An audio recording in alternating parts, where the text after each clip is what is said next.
আম আদমি পার্টির উপনেতার পদ থেকে অব্যাহতি।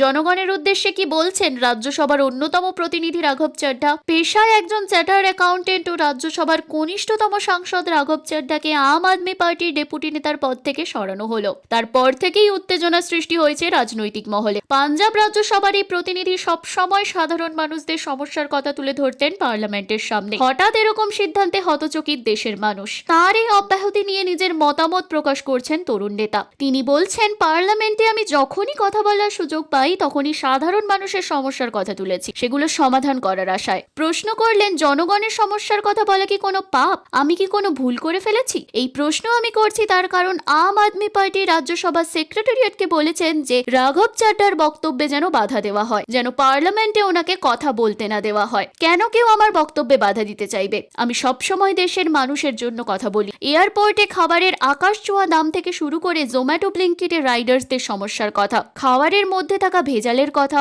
টোল প্লাজা লুট থেকে শুরু করে ব্যাংক চার্জেস লুট পর্যন্ত, এমনকি মধ্যবিত্তদের ওপর ট্যাক্সের বোঝা ও টেলিকম কোম্পানিগুলির 12 মাসে 13 বার রিচার্জ করিয়ে নেয়, আবার রিচার্জ শেষ হওয়ার পর ইনকামিং কলের ব্যবস্থা পর্যন্ত বন্ধ করে দেয়। এই সব সাধারণ সমস্যা তুলেছি, যার ফলে দেশের সাধারণ মানুষের লাভও হয়েছে।